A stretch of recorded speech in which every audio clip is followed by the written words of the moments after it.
बिहार में विधानसभा चुनाव की तैयारियां जोरों पर है। ऐसे में आज जाप सुप्रीमो पप्पू यादव ने एक मीडिया कॉन्फ्रेंस बुलाकर नरेंद्र मोदी और नीतीश कुमार पर सीधा निशाना साधा। उन्होंने पीएम से सवाल किया कि वे कभी बेरोजगारी पर बात क्यों नहीं करते। उन्होंने कहा कि केंद्र ने बिहार को जीएसटी का पैसा अभी तक नहीं दिया है। अगर नीतीश कुमार में हिम्मत है तो पैसे वापस करके दिखाएं। बिहार में विधानसभा चुनाव की तैयारियां जोरों पर है। ऐसे में आज पप्पू यादव ने एक मीडिया कॉन्फ्रेंस बुलाकर नरेंद्र मोदी और नीतीश कुमार पर सीधा निशाना साधा। वर्चुअल रैली थी नीतीश कुमार के साथ।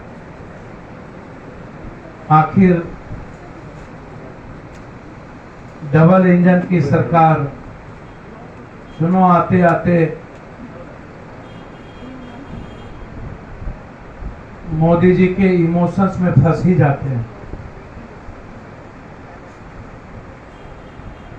सबसे पहला सवाल मोदी जी से और नीतीश कुमार से कि आप बिहार के बारे में जानते क्या है। 38 जिलों में से 20 जिला सिर्फ मनी ऑर्डर इकोनॉमी पर आधारित है। बिहार मनी ऑर्डर, पहले तो मोदी जी को यह समझना पड़ेगा कि बिहार की इकोनॉमी क्या है। जो कामकाजी आबादी है लगभग बिहार से बाहर है मोदी जी। भूमि सुधार की स्थिति बिल्कुल शून्य रहा मोदी जी 30-40 सालों के अंदर, जिसमें आपके जो दुलरवा हैं नीतीश बाबू, उन्होंने भूमि सुधार पर कोई काम नहीं किया। एक भी औद्योगिक निवेश नहीं हुआ आपके दुलरवा के समय, जिसके चलते स्थिति बहुत ही बदतर रही। आप इस बात को पता नहीं समझते हैं कि नहीं, मुझको नहीं पता। 2005 से नीतीश कुमार के सत्ता संभालने के बाद सामाजिक विसंगतियां सबसे ज्यादा वृद्धि हुई। इसका अंदाजा थोड़ा सा मैं आपको बता दूं। रोड गेट्स 2013 एंड IIPA 2010 के सर्वे से लगाया जा सकता है कि कुल कामगारों में प्रवासी कामगारों का प्रतिशत 1998-99 में 16 था और 2010 में बढ़कर 25 हो गया। Tata institute of social science की रिपोर्ट के मुताबिक राज्य में प्रत्येक 4 व्यक्ति में एक व्यक्ति प्रवासी श्रमिक व देश में कुल रोजगार काम करने के लिए प्रवास में बिहार से 74 लाख व्यक्ति ने प्रवास किया, 14%। मोदी जी आपको बहुत कम ही ज्ञान देते हैं लोग, थोड़ा पूरा ज्ञान ले लीजिए। 2011 के जनगणना के अनुसार अंतरराज्य प्रवास में प्रति वर्ष 4.5% दर की वृद्धि हो रही है। राज्य में 93.60 लाख हेक्टेयर भूमि में लगभग 80 लाख हेक्टेयर भूमि कृषि जोग है। 80 लाख 93.60 में कुल आबादी 76% जनता कृषि पर निर्भर है। और घरेलू उत्पादन की बात करें तो 18% योगदान खेती का है। और सबसे बड़ी विडंबना है कि 57% परिवार अभी तक बिहार में भूमिहीन है। 57% भूमिहीन है। सीमांत और लघु किसानों की श्रेणी में आता है टोटल। अब ग्रामीण स्तर पर जो रोजगार है वो कंप्लीट माइनस में जा चुका है। बिहार देश के तीसरी सबसे ज्यादा आबादी वाला राज्य है, जहां 55.3% ग्रामीण आबादी गरीबी रेखा के नीचे जीवन यापन करता है। और 27 में 26वां नंबर पर गरीबी में बिहार है, 25वां नंबर भूख पर बिहार है और 1.5% भी उद्योग नहीं है। IHD ने बिहार के 7 जिले गया, नालंदा, गोपालगंज, मधुबनी, पूर्णिया, अररिया, रोहतास में सर्वे कराया था, जिसमें 58% परिवार ऐसे हैं जिनमें कम से कम एक व्यक्ति काम के सिलसिले में बाहर में रहते हैं। सबसे भयावह स्थिति, जितने लोग बाहर, उसमें से 15% आबादी नाबालिग बच्चों की है। सोचिए जरा, अलग अलग अखबारों में विश्लेषण, बिहार के 75 लाख से लेकर 95 लाख और प्रवासी मजदूर है। प्रदेश के पलायन का अंदाजा पूरे प्रदेश में 3,308%। बिहार के युवाओं को नौकरी नहीं, खेती पर निर्भर है। कोई आईएसडी के सर्वे के अनुसार गोपालगंज 71.8% सबसे ज्यादा प्रवासी मजदूर बाहर भेजता है। 71 गोपालगंज। बिहार में लगभग, मैं आपको बता दूं, 38 जिलों में से 10 जिले ऐसे हैं जहां पर बड़ी उद्योग इकाई नहीं है बिहार में। कोसी प्रमंडल में एक भी औद्योगिक इकाई नहीं है, और सीमांचल में और मिथिलांचल में। अगर प्रतिशत से हिसाब देखा जाए तो अकेले पटना जिले में पूरे बिहार का 38.2% औद्योगिक इकाई लगी हुई है, छोटी बड़ी, सिर्फ पटना। एनओसो के आंकड़ों से पता चला है कि राज्य के सिर्फ 12% लोग नौकरी करते हैं, और 18 प्रमुख राज्यों में जो सबसे कम है। मात्र एनएसएसओ के आंकड़ों के अनुसार कुल मजदूर में से 79% लोग गांव से हैं। इस आंकड़े का आप अंदाजा लगा सकते हैं कि क्या स्थिति होगी। लगभग घरेलू उत्पादन रिमेन्स इकोनॉमी में कहा गया है कि लगभग 5% योगदान है घरेलू उत्पादन। गांव के दूसरे प्रदेश में काम करने के लिए जाने वाले लोगों में से 55% लोग दिहाड़ी मजदूर हैं। अनुसूचित जाति, भूमिहीन और कृषि मजदूरों के समुदाय से होने वाले प्रवासन की गति वृद्धि हो रही। 2021 से 2017 में 21% वृद्धि हुई। आईएचडी के सर्वे में पाया गया है वहां के कुल लोगों में से 1/3 एससी थे, आधे ओबीसी। अध्ययन में पाया गया 96% लोग या तो भूमिहीन है या पलायन, लगभग दलित में से हैं। और 30 जिला जो बाढ़ से प्रभावित हैं, जहां पर कुपोषण, पानी, आप सर्च करिएगा, टीबी, दमा, कैंसर, और दुनिया की सबसे गरीबी इस बाढ़ के चलते बेरोजगारी, बीमारी और पलायन, ये कोसी, सीमांचल, मिथिलांचल और उत्तर बिहार। अब आप हमको एक बात बताइए, मैं बहुत क्लियर मामले में, कल नरेंद्र मोदी जी से मेरा प्रश्न है सीधा। पहला प्रश्न है कि नरेंद्र मोदी जी 1.25 लाख करोड़ का क्या हुआ? 1,25,000 करोड़ नरेंद्र मोदी जी जरा बताएं कि आपने घोषणा 2015 में किया था, 2017-18 के लिए पेश किए हम बजट को लेकर कोई जिक्र आपने नहीं किया, इसमें कोई जिक्र नहीं। मुंबई आरटीआई कार्यकर्ता अनिल गडकरी दिसंबर 2016 में केंद्रीय वित्त मंत्री से मोदी द्वारा विभिन्न राज्यों में वित्तीय सहायता, डेवलपमेंट पैकेज, आश्वासन के बारे में जानकारी मांगी। उन्होंने पूछा था, उनमें साफ शब्दों में वित्त मंत्रालय उप निर्देशक आनंद परमार ने आरटीआई का सीधा उत्तर देने के बजाय गोल मलौट जवाब दिया। गडकरी ने 18 अगस्त 2015 को प्रधानमंत्री बिहार में 1,35,003 करोड़ रुपया विशेष पैकेज की घोषणा की, लेकिन परमार के संक्षिप्त में परियोजना कार्यों को चरणबद्ध पूरा किया जाएगा। आज तक पैसे का कोई जिक्र नहीं हुआ। आज के दिनों तक 40,000 करोड़ का अतिरिक्त राशि बिहार को मिलेगी। मोदी ने परियोजना के तहत संबोधित किया था, 40,000 अतिरिक्त मिलेगी। इस तरह बिहार को कुल 1,65,000 करोड़ मिलेंगे। 1,25,000 के अलावे 40,000 अतिरिक्त बात मोदी जी ने की थी, और 1,65,000 करोड़ की बात उन्होंने कही थी। आश्चर्य होगा, आज तक आप 1 रुपया नहीं दे सके।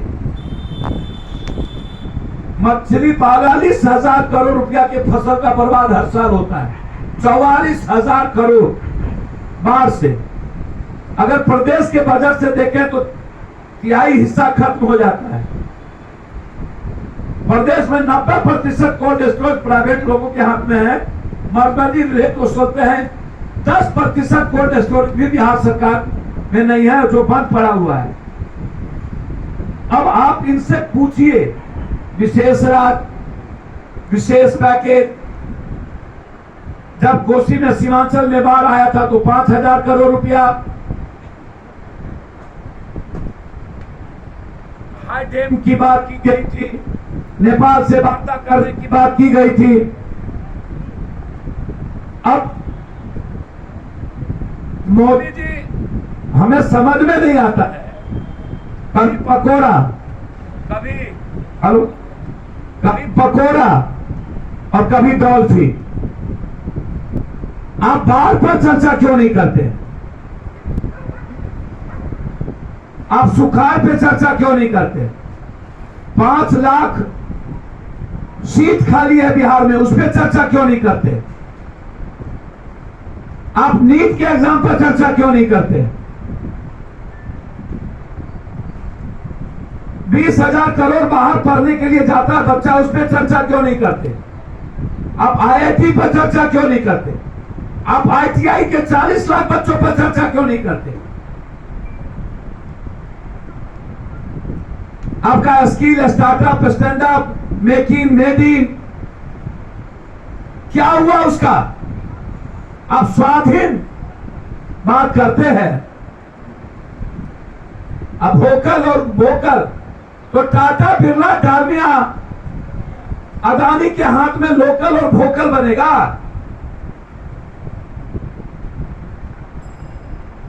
बत्तीस लाख मजदूर आए और स्कीम की बात आपने की, और 6 महीने का पैसा लेके बेटा बेटी को बचाने के लिए प्लेन का टिकट भेज के सबको यहां से ले जा रहा है। आप इस पर चर्चा क्यों नहीं किए? आप अभी बाढ़ पर चर्चा, बाढ़ क्षेत्र घोषित पर चर्चा क्यों नहीं किए? सालाना 2 करोड़ की नौकरी देने की बात की थी, उस पर चर्चा नहीं किए।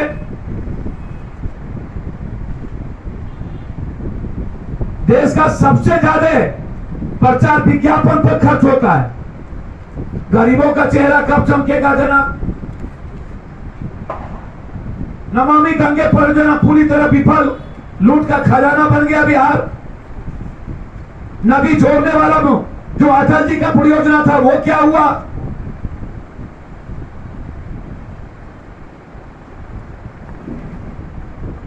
स्मार्ट सिटी का क्या हुआ पटना? आप इस पे चर्चा नहीं। भागलपुर, दरभंगा, गया, 15 लाख रुपए का क्या हुआ? सांसद का जो गोद लिया हुआ पंचायत है उसका क्या हुआ? चुनौती देता हूं मोदी जी मैं आपको आज, यदि आपके क्षेत्र में गोद लिया हुआ सांसद का पंचायत आपके लोकसभा में यदि नंबर 1 हुआ हो आधा भी, तो हम सरेंडर करने को तैयार है। पूरे भारत में एक भी गांव सांसद का लिया हुआ गोद कोई काम नहीं हुआ।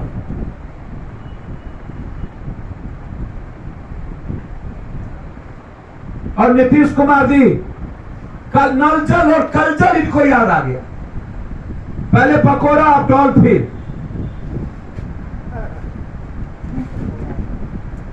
साफ शब्दों में और लड़ाई साफ। मत्स्य की बात करते हैं, हमारे यहां भूमिहीन कितना है इस पर बात नहीं किया इन्होंने।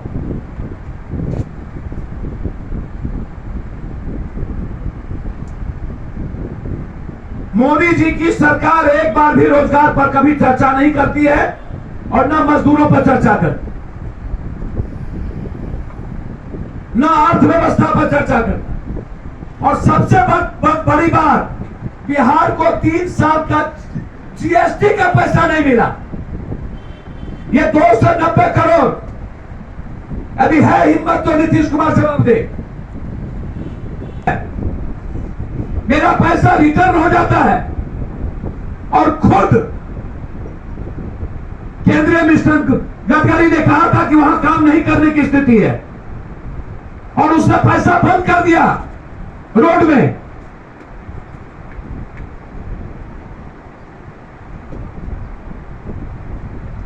इतना बड़ा ब्लैकमेलर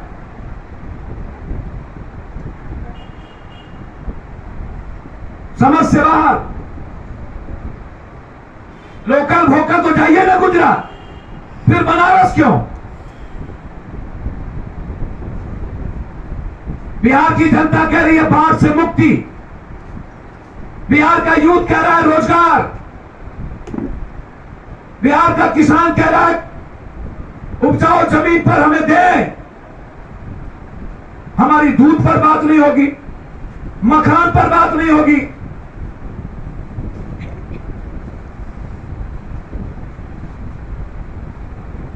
मुद्दा ही गायब।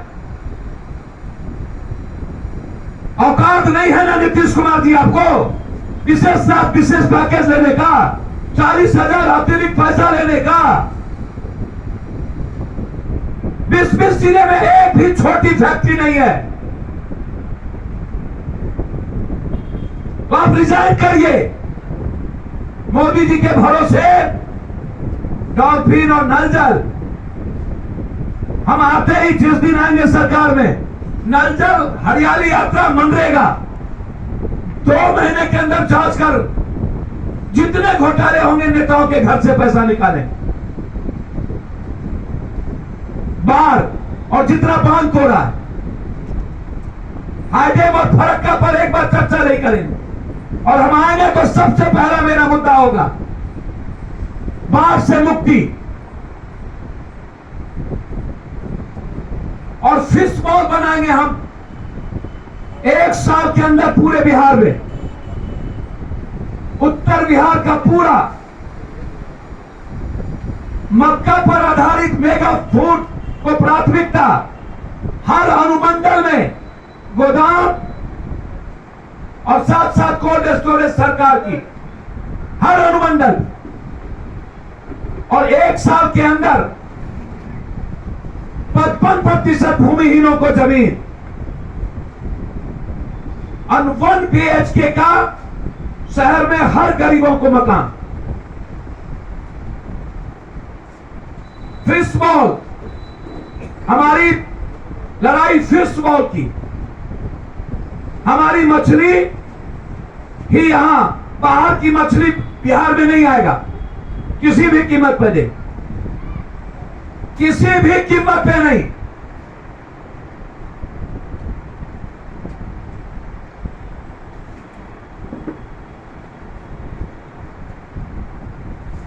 आप हमको 290 का लॉलीपॉप ना दिखाइए।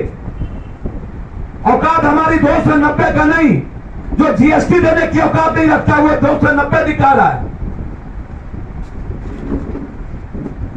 जो जिंदगी को ठग लिया विशेष राज और विशेष पैकेज,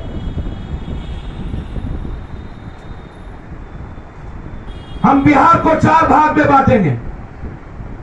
एक कोसी सीमांचल का डेवलपमेंट, दूसरा मैथुरा, तीसरा मगध, चौथा साहबार। 4 भाग में बांटेंगे और आधा इकोनॉमी का योजना करके बिहार के नंबर 1 की तरक्की होगी। राम सुंदर दास जी से को आपने बेइज्जत किया, आप जॉर्ज को बेइज्जत किए। जगन्नाथ मिश्रा जॉर्ज की तस्वीर नहीं लगी, लेकिन अरुण जेटली की तस्वीर लगा दिया।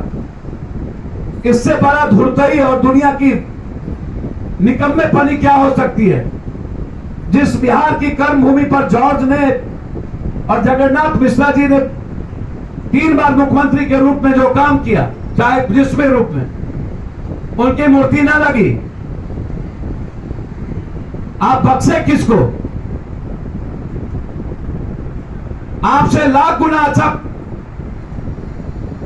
5 साल का टेन्योर लालू यादव का रहा, जिसने कम से कम दलित पिछड़ा, तन पिछड़ा, अल्पसंख्यक इस सामाजिक न्याय और उसके राजनीतिक और सामाजिक अधिकार पर बात भी की। आप तो लंबी बात करते हैं। आपको शरद यादव याद नहीं आता?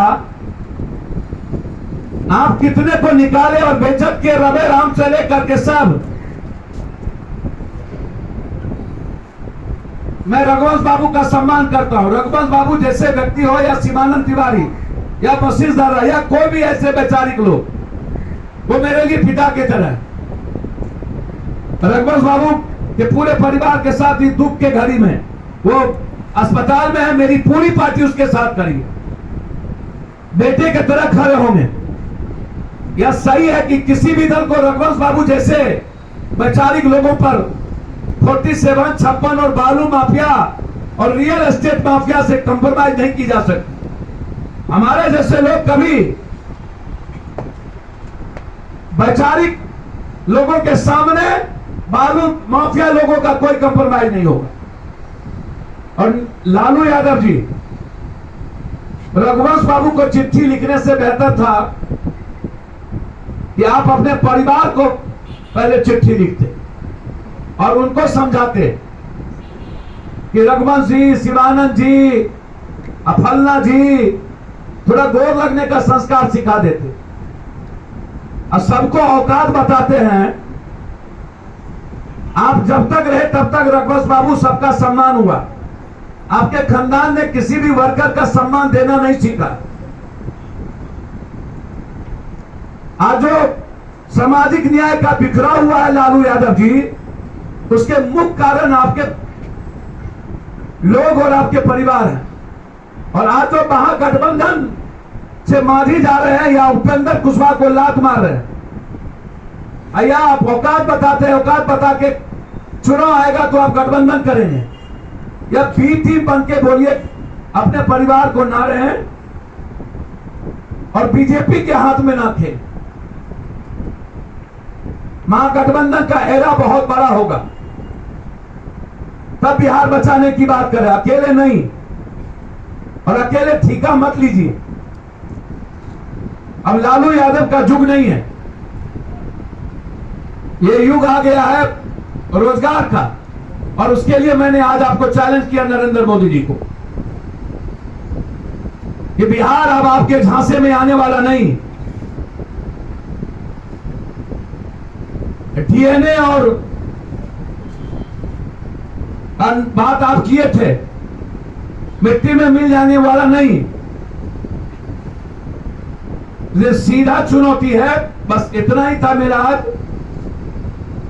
कि हम लोग पूरा का पूरा रघुवंश बाबू जैसे कोई भी वैचारिक आदमी जो आज बिहार के धरोहर हैं, उनके साथ हमारी पार्टी खड़ी है, व्यक्तिगत से लेकर पारिवारिक जीवन तक। उनके सवाल पर कोई कंप्रोमाइज नहीं। और जदयू के मुंह से रघुवंश बाबू का सम्मान शोभा नहीं देता। और लालू जी, रघुवंश बाबू को चिट्ठी लिखने से पहले अपने खानदान को समझाइए, चिट्ठी लिखिए तो सम्मान करना सीखे और दूसरों के हाथ खेलना बंद करें। और नरेंद्र मोदी जी थोड़ा 7 घोटाले पर भी बोल रहे हैं जो डबल इंजन की सरकार ने किया है।